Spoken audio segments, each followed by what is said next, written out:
Hello friends, അസ്സലാമു അലൈക്കും. അപ്പോൾ ഒരു ടേസ്റ്റി ആയിട്ട് ഉണ്ടാക്കി കാണിക്കട്ടെ. അപ്പോൾ ഒരു പാത്രം അടുപ്പിലേക്ക് വെച്ച് കൊടുത്തിട്ടുണ്ട്. വെച്ച് കൊടുത്ത ശേഷം 1/2 കിലോ അവിലും 1/2 കപ്പ് പൊട്ടുകടലയും കൂടി ഇട്ട് കൊടുത്തിട്ടുണ്ട്. അത് നല്ലോണം വറുത്തെടുക്കുക. അപ്പോൾ ക്രിസ്പി ആയിട്ട് വറുത്തെടുക്കണം കേട്ടോ. കരിയാണ്ട് നോക്കണം. തീ സിമ്മിൽ വെച്ചിട്ട് വേണം വറുക്കാൻ. എന്നിട്ട് അതൊരു പ്ലേറ്റിലേക്ക് മാറ്റി വെച്ചിട്ടുണ്ട്. അതിന് ശേഷം അതേ പാത്രം തന്നെ അടുപ്പിൽ വെച്ച് കൊടുത്തു. 3 ടേബിൾ സ്പൂൺ നെയ്യ് ഇട്ട് കൊടുത്തിട്ടുണ്ട്. നെയ്യൊന്ന് ചൂടായി വരട്ടെ. നെയ്യ് ചൂടായി വന്നതിന് ശേഷം അതിലേക്ക് കിസ്മിസും അണ്ടിപ്പരിപ്പും കൂടി ഇട്ട് കൊടുക്കുക. ഇട്ട് കൊടുത്തിട്ട് അതൊന്ന് വറുക്കുക.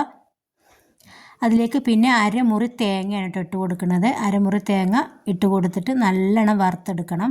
അപ്പോൾ തീ സിമ്മിൽ വെച്ചിട്ട് വേണം വറുക്കാൻ, അല്ലെങ്കിൽ കരിഞ്ഞു പോകും. അതിന് ശേഷം ഇതാ ശർക്കര പൊടിയാണ് ഇട്ട് കൊടുക്കുന്നത്. നിങ്ങളുടെ കയ്യിൽ ശർക്കര പൊടി ഇല്ലെങ്കിൽ ശർക്കര ഉരുക്കി അതിൻ്റെ പാനിയാക്കിയിട്ട് അത് ഒഴിച്ചു കൊടുക്കണം കേട്ടോ ഈ സമയത്ത്.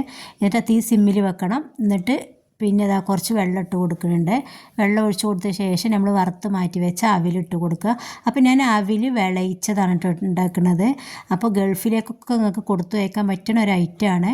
അപ്പോൾ ഞാനിതാ മധുരം ബാലൻസിന് വേണ്ടിയിട്ട് കുറച്ച് ഉപ്പിടണം. അത് ഞാൻ ഇടാൻ മറന്നു പോയതാണ്.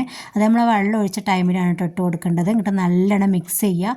പിന്നെ 1 ടീസ്പൂൺ ഏലക്ക പൊടിയും കൂടി ഇട്ട് കൊടുത്തിട്ട് നല്ലോണം മിക്സ് ചെയ്യുക. അപ്പോൾ ടിന്നിലൊക്കെ ഇട്ട് വെച്ചിട്ട് നിങ്ങൾക്ക് എത്ര വേണമെങ്കിലും ഉപയോഗിക്കാം കേട്ടോ. അപ്പോൾ ഇതിന് മുമ്പ് എൻ്റെ ചാനലിൽ ഞാൻ വേറെ തരം അവിൽ വിളയിച്ചത് ഇട്ടിട്ടുണ്ട്. അതും കൂടി കാണി.